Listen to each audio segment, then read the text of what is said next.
Luz para o Caminho e Primeira Igreja Presbiteriana de Vitória apresentam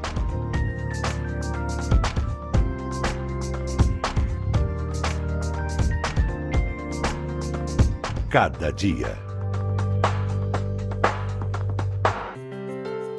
Começa agora o programa Cada Dia, um programa da Primeira Igreja Presbiteriana de Vitória em parceria com Luz para o Caminho.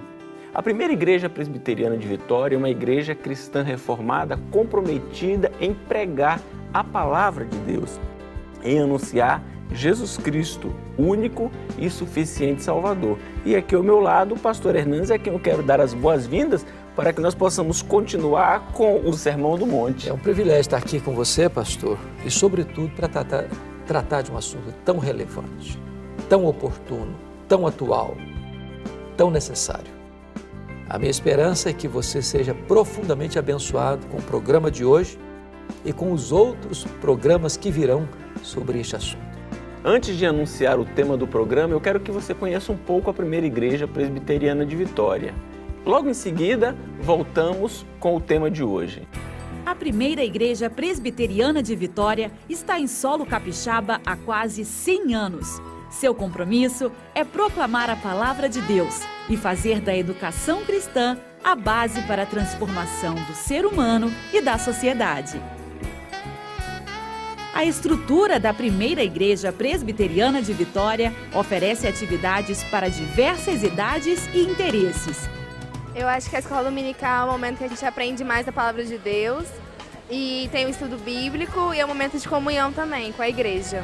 Aos domingos, são realizados 2 cultos. O primeiro começa às 9 da manhã, com escola bíblica dominical em seguida, às 9h45, com classes para crianças, jovens e adultos. O segundo culto do domingo tem início às 7 horas da noite. Já na quarta-feira, é realizado o estudo bíblico, às 7h30 da noite. Assista aos cultos ao vivo no site www.ipbvite.org.br. Venha nos fazer uma visita. Avenida Beira Mar, 1025, Forte São João. Primeira Igreja Presbiteriana de Vitória. Pastor Hernandes, vamos começar aqui então com essa questão de sal da terra. O que é que Jesus quis dizer quando afirmou que os seus discípulos devem ser sal da terra? Muito bem. Jesus faz uma afirmação, né? Vós sois o sal da terra. E esta figura, esta metáfora do sal, ela é muito sugestiva. Mais sugestiva lá no primeiro século até do que hoje.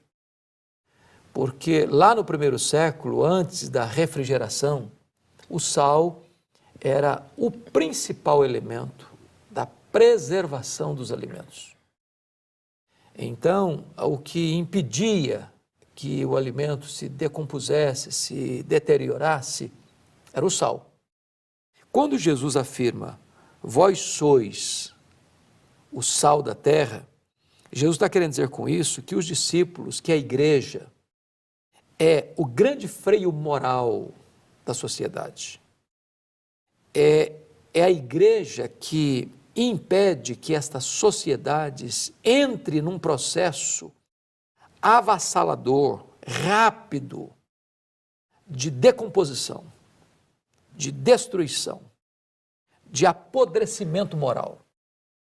Porque note que a igreja, os cristãos, eles estão junto, eles permeiam, eles penetram em todos os setores, em todas as camadas da sociedade. Jesus não está falando que vós sois o sal do saleiro. Vós sois o sal da terra. Então pressupõe que aquele que é salvo por Jesus, salvo pela graça, ele não se isola, ele não se encaverna, ele não vai para um mosteiro, ele não se aparta da sociedade. É o jovem crente que está lá na faculdade, tem 30, 40 colegas que não professam a mesma fé, mas ele está ali, como testemunha de Cristo. O ambiente muda pela simples presença dele ali. É o funcionário público que está lá numa repartição e ele está ali como um cristão. Todos os outros talvez não o sejam, mas a presença dele ali é um freio moral. Ele influencia todo o contexto onde ele está inserido. É um cristão numa família, numa parentela toda que não é cristã. A presença dele ali é profundamente benéfica. E impede que muitas coisas que talvez seriam ditas ou feitas, não são ditas e nem são feitas, simplesmente pela presença dele ali naquele meio. Então, exatamente essa é a figura que Jesus está usando aqui para os seus discípulos. Reverendo Hernandes, não é uma responsabilidade muito grande, porque o Senhor Jesus diz, vós sois o sal da terra. Ora, se o sal tem essa função de refrear a deteriorização, a decomposição, e no caso aqui específico da aplicação do discípulo na sociedade, isso não é uma grande responsabilidade para o discípulo, para a igreja? Absolutamente é uma grande responsabilidade. Eu queria me dirigir a você. Se você é um cristão, se você já teve um encontro pessoal com Jesus, se você já foi perdoado, resgatado pelo sangue do Cordeiro de Deus, entenda isso. O seu papel dentro da sua casa, lá na sua escola, lá no seu trabalho, junto com seus amigos, em todos os setores da sociedade, no comércio, na indústria, na educação, na saúde, na política, você é um influenciador para o bem. Você é uma referência. Você é um modelo. Você é um paradigma. Então, o seu papel é fundamental. Porque Jesus disse, se o sal vier a perder o sabor, se o cristão se tornar como qualquer outra pessoa, ele perdeu a função dele. Ele não tem utilidade. Ele vai ser pisado pelos homens. Nem para adubo serve. Então, a responsabilidade é grande, porque se nós não vivermos isso, estaremos debaixo de um juízo do próprio Senhor Jesus. Vamos ser pisados pelos homens. Mas sabe, pastor, uma coisa que eu acho linda é que o sal tem outras funções além de coibir a decomposição. A segunda, para mim, que eu acho maravilhosa, é o sabor. Comer uma comida sem sal é um negócio difícil. Você pode ter a melhor carne, uma picanha linda, maravilhosa, não bota sal, não desce. Você faz um arrozinho com feijão, se não botar sal, não desce. A vida do cristão produz sabor. Ele melhora o ambiente, ele melhora a casa, ele melhora a escola, ele melhora o trabalho, ele melhora o ambiente que ele está. Pelo simples fato de ele estar presente, o ambiente renova, traz novos ares, refrigera, oxigena o relacionamento das pessoas.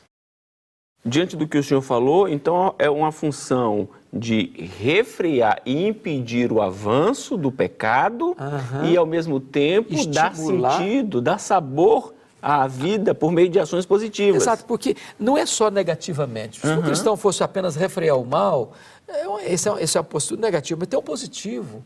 Da beleza, da leveza, da alegria, da paz, do entusiasmo, do otimismo, da fé, da coragem, do sabor da vida, da alegria de viver. Ser cristão é ter prazer de viver, é viver de uma forma maiúscula, é você acordar todo dia e dizer, este é o dia que o Senhor fez, alegremos-nos e regozijemos-nos nele, é você estar animado, o problema está aí, a crise está aí, o Brasil está em crise mesmo, a política está em crise mesmo, mas você está animado, sabe por quê? Você não depende dos políticos de Brasília, você não depende da economia do país, você depende de Deus, e Deus não muda, não importa a circunstância à sua volta, você está feliz, você está animado, você está otimista, porque você pertence a Deus e você está aqui para fazer a vontade de Deus. Nós estamos encerrando o primeiro bloco, vamos para um breve intervalo e voltaremos já. Não saia daí, porque no segundo bloco eu vou começar com uma provocação ao pastor Hernandes. Não saia daí. Tá bom.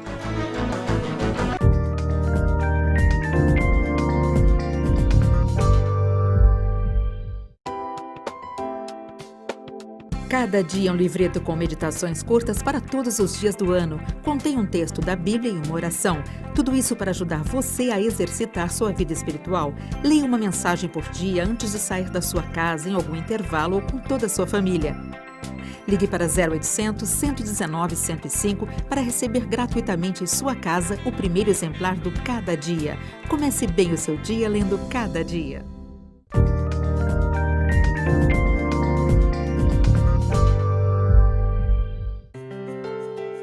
Agora, no segundo bloco, nós continuaremos com este estudo tão importante. Como eu anunciei anteriormente, nós vamos começar com uma provocação ao pastor Hernandes.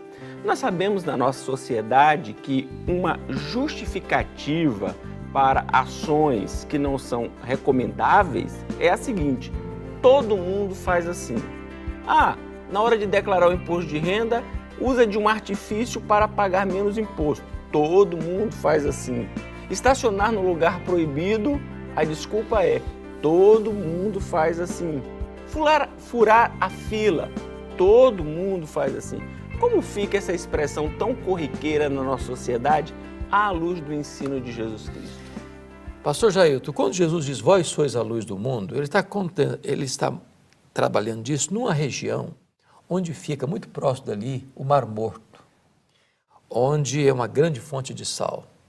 É o mar mais salgado do mundo, 33% da água é salgada. Mas havia também muitas impurezas. E o sal, se ele tiver impurezas, ele perde a sua função básica, essencial, da sua finalidade.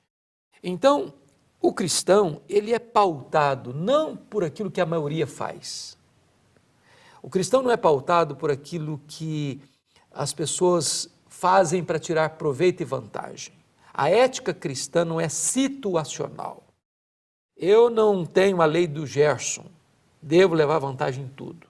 Eu sou governado por um outro princípio, por uma outra lei, por um outro parâmetro, que é o parâmetro de Deus. Então, se nós somos cristãos, nós até somos sujeitos a erros mesmo. Às vezes a gente é tentado a fazer isso. Mas devemos nos corrigir. Devemos emendar nossos caminhos, devemos andar de uma forma consistente com aquilo que nós cremos e professamos. Por quê?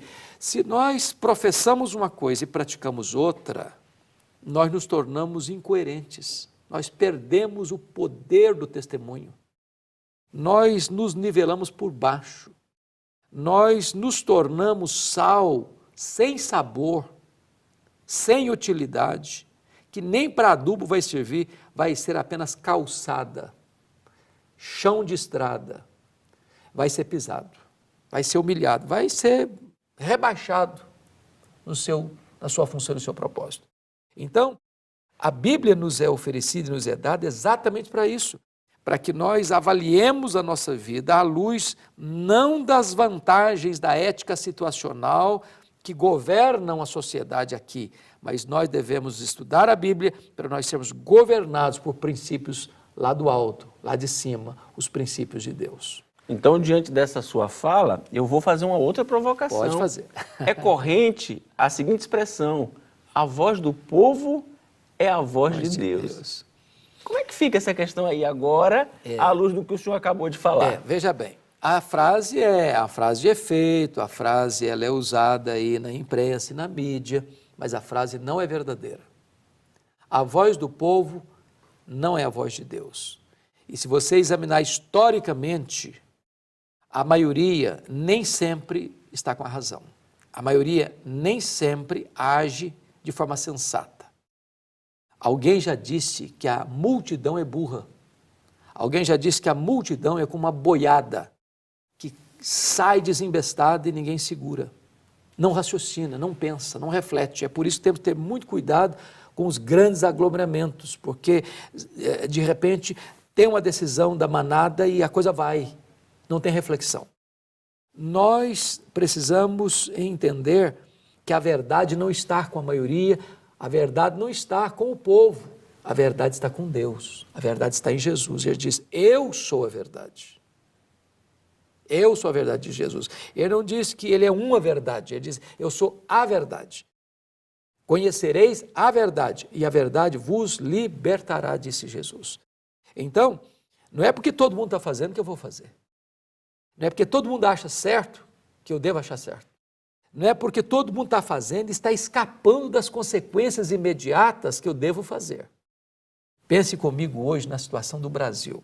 Os políticos do alto escalão estão surrupiando o erário público e alguns escapando. É bem verdade que tem gente indo para a cadeia, mas alguns escapando ainda. Outros ainda se considerando como heróis nacionais. Então, fulano de tal faz e escapa, eu vou fazer também. Bom, ainda que as pessoas escapem da lei dos homens, não escaparão da justiça divina. Nós não vamos prestar contas ultimamente aos homens, nós prestaremos contas ultimamente a Deus. Então é com Deus o nosso principal compromisso. Então nós somos guiados pela verdade de Deus e não pela conveniência dos homens.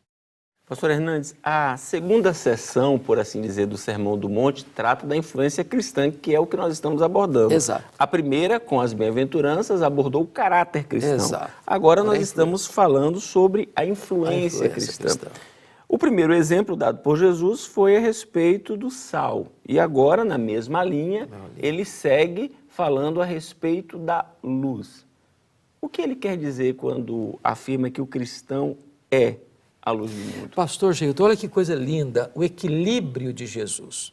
Quando ele usa a metáfora do sal, ele está falando daquela influência interna, aquela influência que você não vê. Você vai pegar, por exemplo, um arroz com feijão ou uma carne, você não vê o sal, mas você sabe que o sal está ali.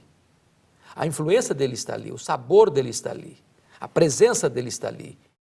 E uma pequena porção do sal gerou o sabor. A luz já é uma metáfora não para dentro, para fora. É aquilo que vê, é aquilo que se destaca, é aquilo que aparece.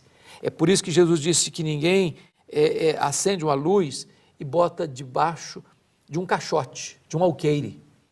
Você não põe uma cidade lá no cima do monte e esconde essa cidade. Todo mundo vê.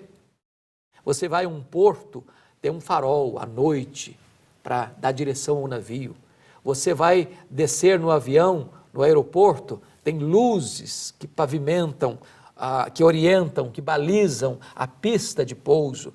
A luz aponta numa estrada, quando tem algum perigo, está lá a luz para alertar você. Então a luz aparece. Se o sal é aquela influência interna, invisível, essencial, a luz é aquela influência que é notória, é pública, ela é eloquente, ela é vista, ela é notória, ela é notada. Muito bem.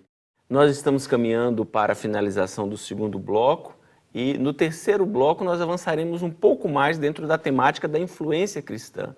Mas antes nós queremos fazer um convite a você. Venha conhecer a primeira igreja presbiteriana de Vitória. Ela está localizada na Avenida Beira-Mar, 1025, Forte São João, ao lado do Clube Saldanha. Somos uma igreja fraterna e acolhedora, onde temos por princípio o estudo da Palavra de Deus. Não saia daí, nós voltamos já.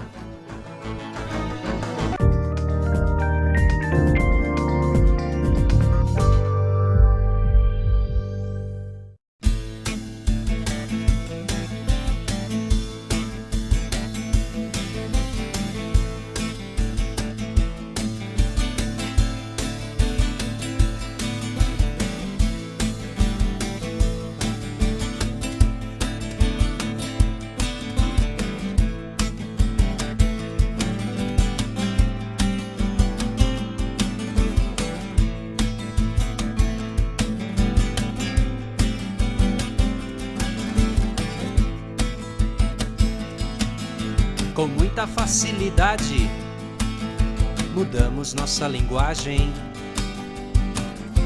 mudamos também nossa maquiagem,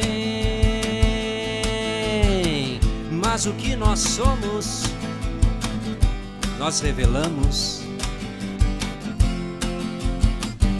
Mais cedo ou mais tarde, quem sou eu? Quem é você?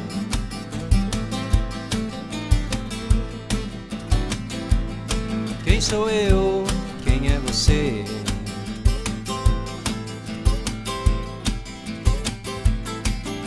Talvez sejamos alguém não sabemos ainda quem. Com certeza, a resposta um dia vem. Bom ou mal, falso ou real, sabemos que o dia final será dia de festa, o funeral. Quem sou eu? Quem é você?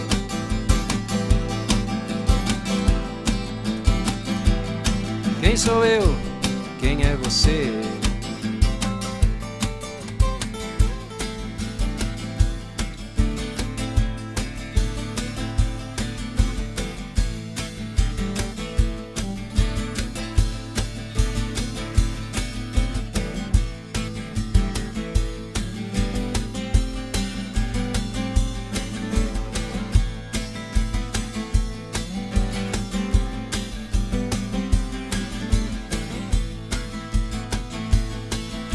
Com muita facilidade dizemos crer em Deus, mas é bom lembrar que o diabo também crê.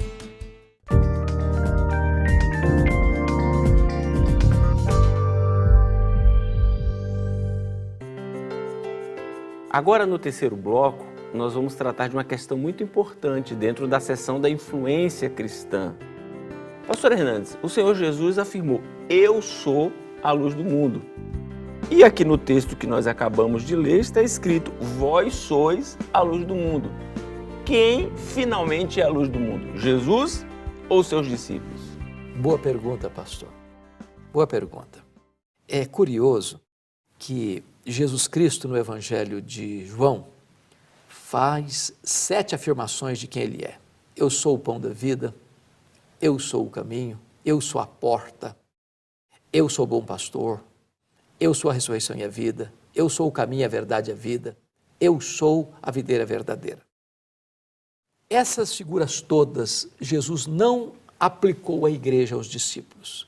Somente esta: eu sou a luz do mundo, vós sois a luz do mundo. Como entender isso? Deixa eu perguntar para você. O sol brilha?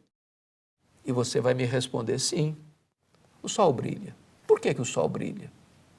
Porque o sol tem luz própria. Jesus é o sol da justiça. Ele é a luz do mundo porque ele tem luz própria. Ele não deriva a sua luz de ninguém. Ele é a própria luz. A verdadeira luz que vinda ao mundo ilumina a todo homem. Aí eu pergunto a você também: a lua brilha? E você responde para mim: sim, a lua brilha. Como a lua brilha? A lua só brilha quando ela reflete a luz do sol. A lua não tem luz própria. Ela brilha na medida que ela reflete a luz do sol. Então, pastor Jailton, Jesus é luz do mundo num sentido distinto de que nós, discípulos, somos luz do mundo. Jesus é luz do mundo porque ele é o próprio sol da justiça. Ele não deriva a sua luz de ninguém. Ele tem luz própria. Mas nós só somos luz do mundo na medida em que nós refletimos no mundo a luz de Cristo. Nós não temos luz própria. A luz que temos é a que recebemos de Cristo. Então nós só somos luz do mundo na medida em que nós refletimos no mundo a luz de Cristo. E isso é maravilhoso, porque não há arrogância em nós, nem pode existir, por sermos luz do mundo. Nós só somos luz do mundo na medida em que nós entramos para dentro do mundo que está em trevas, resplandecendo e refletindo a luz de Cristo em nós. Pastor Hernandes, eu já abordei isso mais pontualmente no programa, mas eu creio que é algo que nós precisamos voltar a falar. Pois não. Hoje, nós temos aí as estatísticas sinalizando que os evangélicos no Brasil são 40 milhões. Os números divergem. Uns dizem 35, outros 40, alguns chegam a dizer 50 milhões. E nós estamos vendo o nosso país numa situação dificílima, em vários aspectos, na política, na economia, na segurança, na saúde, no campo familiar. Não está faltando à igreja uma ação mais efetiva? Não seria o caso de pedirmos a Deus por um despertamento espiritual, por um avivamento, para que a igreja possa efetivamente exercer uma influência mais intensa na nossa sociedade? Veja bem, pastor, é curioso e maravilhoso até que Jesus tenha abordado este assunto, sal da terra e luz do mundo, depois que ele tratou do caráter, depois que ele tratou da essência da vida, que são as bem-aventuranças. O grande problema é que hoje no Brasil e no mundo também, muitas pessoas aderem à igreja evangélica, entram para dentro de um templo evangélico, se inserem numa denominação evangélica, mas a vida não muda, o caráter não muda. Porque muitas igrejas, infelizmente, estão pregando um outro evangelho, atrás de curas, atrás de milagres, atrás de prosperidade, atrás de sincretismo religioso. E as pessoas abraçam determinados clichês e jargões evangélicos, mas a vida não muda. Então, o que acontece? A igreja não influencia o mundo por ser chamada evangélica. Ela só influencia o mundo quando ela é sal da terra, quando ela é luz do mundo, quando ela tem o caráter de Cristo, quando a luz de Cristo está nela, então ela resplandece essa luz. Por que está acontecendo hoje? Os mesmos escândalos que estão no mundo estão também na igreja. Olha aí a questão dos políticos. Há políticos evangélicos presos ou carregados de processos com fortes indícios de culpabilidade. Por quê? É porque carregar o nome de evangélico não basta. Carregar o nome de cristão não basta. É preciso ter um caráter transformado pelo poder do Espírito Santo e resplandecer a luz de Cristo e ter o caráter de Cristo.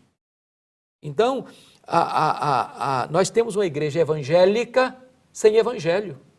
Uma igreja chamada evangélica, mas sem a ética de Cristo, sem os valores do reino, sem os princípios do cristianismo.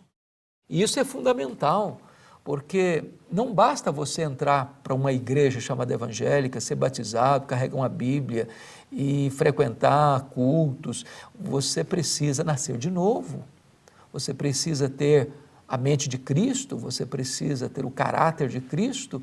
Nós precisamos conhecer e viver o genuíno, verdadeiro evangelho de Jesus Cristo, e só desta maneira nós vamos impactar a família, a política, a economia, a saúde, as instituições e sermos uma referência na sociedade onde vivemos.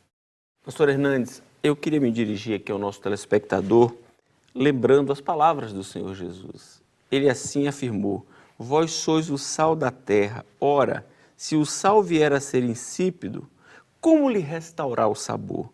Para nada mais presta, senão para, lançado fora, ser pisado pelos homens. Vós sois a luz do mundo.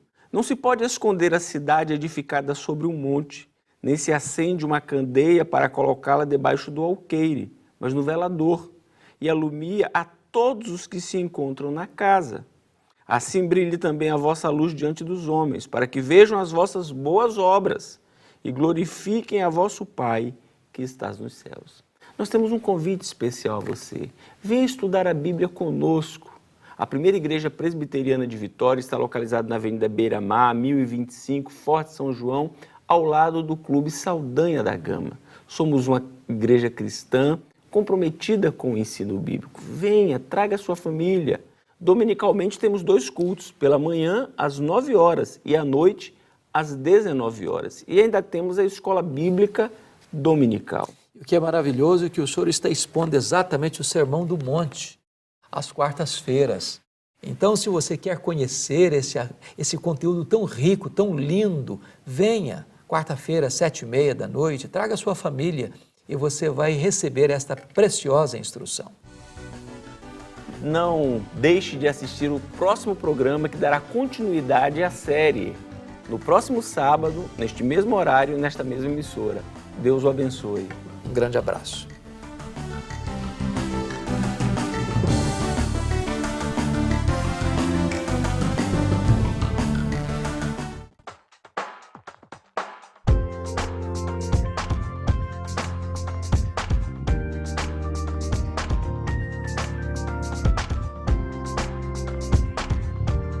Cada Dia. Um programa de luz para o caminho e Primeira Igreja Presbiteriana de Vitória.